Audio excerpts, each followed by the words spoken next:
स्वतःचे अश्रू दाबणारी पोरगी, पुरीने अचानक बापाच्या त्या रुमालाला हात घातला आणि बापाचा असा शर्ट पाठीमागे ओढला.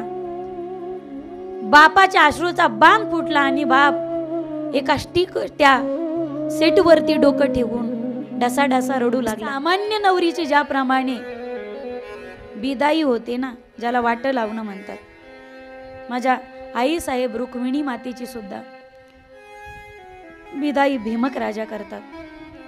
मुलगी वाट लावणं असा प्रसंग आहे माझ्या ताईंनो.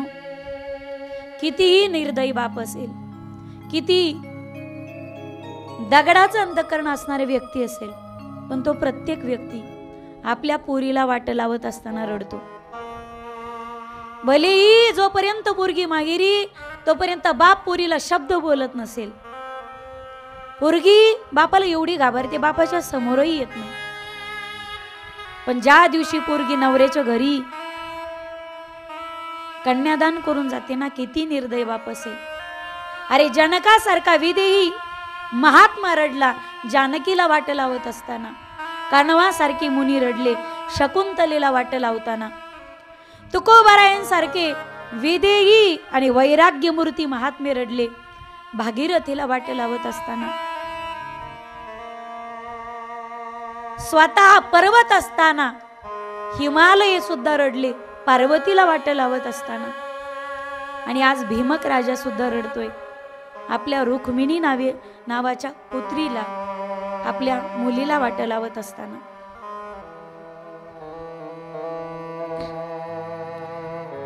कोण म्हणतं की बाप कठोर असतो? तो किती कठोर असला ना, प्रत्येक बाप आपल्या आयुष्यामध्ये 4 वेळा रडतो. सगळ्यात पहिल्यांदा बाप रडतो ज्यावेळी त्याच्या एकुलत्या एका पोरीचं लग्न जमतं त्या दिवशी. दुसऱ्यांदा बाप रडतो ती पोरगी लग्न करून सासरी नांदायला जाते त्या दिवशी. तिसऱ्यांदा बाप रडतो पोरगी ऐन तारुण्यामध्ये विधवा होते, अथवा टाकून दिली जाते त्या दिवशी. आणि चौथ्यांदा आपला बाप रडतो ज्या पोरांसाठी मी कोट्यावधीची स्टेट कमवली, तीच पोरं ज्यावेळी बापाला आरीकारीची भाषा करतात ना त्या दिवशी. अपेक्षा बापाचं जीवन काय आहे माझ्या ताईने? अरे कोण म्हणतं की आईच आपल्या लेकरांवरती प्रेम करते? बापही प्रेम करतो, डोळे मिटेपर्यंत प्रेम करते ती माय आहे. पण डोळे मिटेपर्यंत डोळ्यात न दाखवता जो प्रेम करतो जगाच्या पाठीवर, तो फक्त आणि फक्त आमचा बाप आहे. कॉलेजला असताना प्रसंग आहे. माझं गाव तालुक्यापासून 25 किलोमीटर होतं. रस्ते एवढे खराब होते की खड्ड्यात रस्ता होता का रस्त्यात खड्डा होता तेच कळत नव्हतं. त्या कॉलेजच्या तालुक्याच्या गावापर्यंत जाईपर्यंत आम्हाला खड्डे पाठ झाले होते. 365 खड्डे होते. प्रत्येक खड्डा येताना आमचा पाठच असता असायचा रस्ता, आता इथं गाडी आदळणारी म्हणून. आता रस्ते सुधारले. 25 किलोमीटर वरती जायला आम्हाला 1.5 तास लागायचा कॉलेजला. सकाळी लवकर उठावं. एक दिवस आम्ही घराकडे परत निघालो, गावाकडे बसमध्ये बसलो. एक नवीन लग्न झालेली तरुणी, 17 वर्ष वय असेल तिचं. त्या तरुणीला सोबत घ्यायला आलेले 4 जण सासरवरून शिदोरीचे डबे सोबत होते. एका पाटीवरती गाडी थांबली, बस. कंडक्टरने बेल मारली, बस थांबली. ते 4 पाहुणे शिदोरीचे डबे घेऊन बस मध्ये बसले.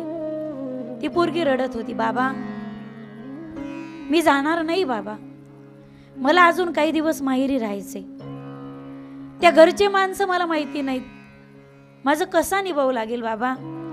त्या घरच्या माणसाचे स्वभाव मला माहिती नाही.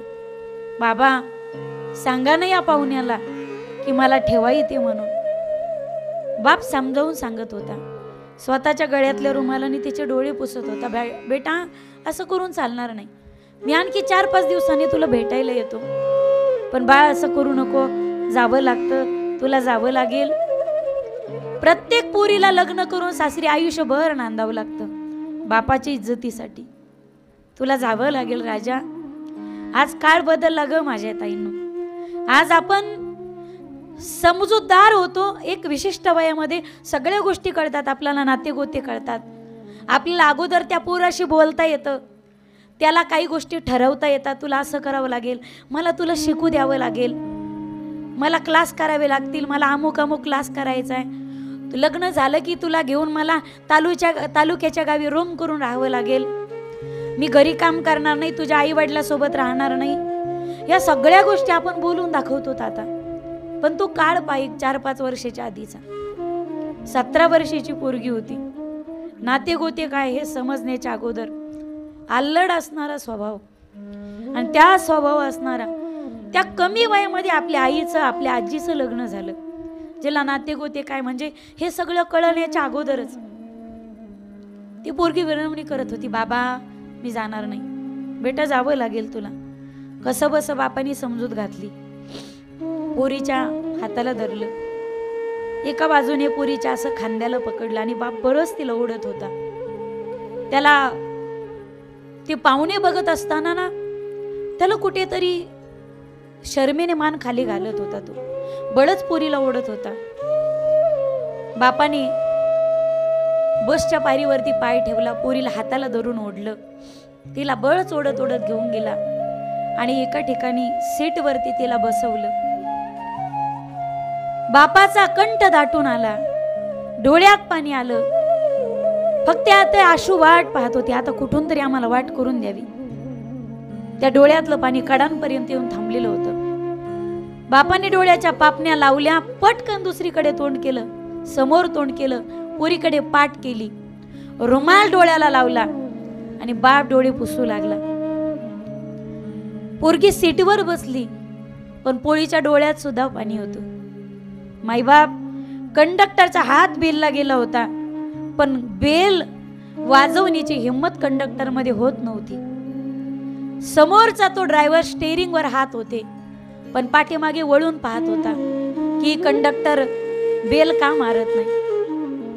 पोरीच्या सुद्धा डोळ्यात पाणी होतं.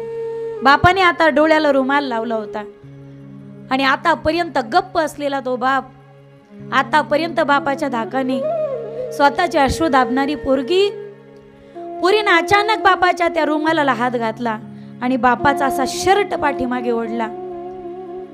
बापाच्या अश्रूचा बांध फुटला आणि बाप एका त्या सीटवरती डोकं ठेवून ढसाढसा रडू लागला.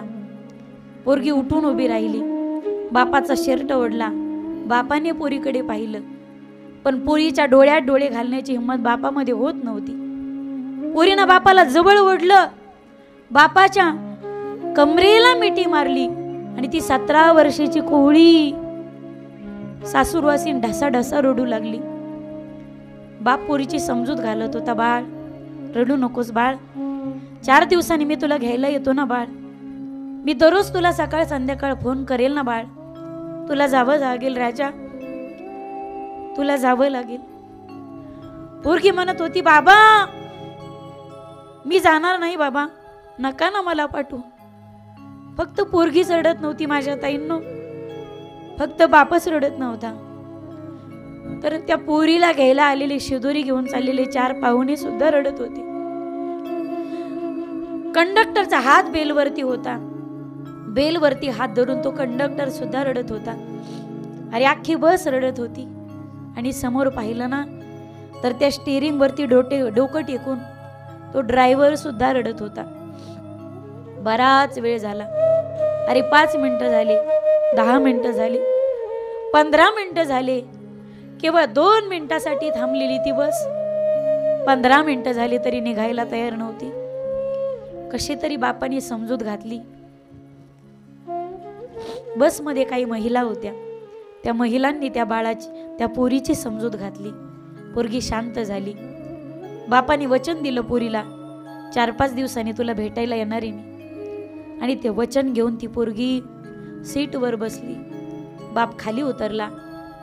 पण बराच वेळ जोपर्यंत बस दूरवर जात नाही, पोरगी एसटीच्या खिडकीमधून बाहेर डोकावून पाहत होती आणि वडिलाला टाटा करत होती, वडिलाला हात फिरत होती, वडिलाला बाय बाय करत होती. बराच वेळ. अरे एसटी सुद्धा निघून गेली होती, तरी सुद्धा बापाचा हात थांबत नव्हता.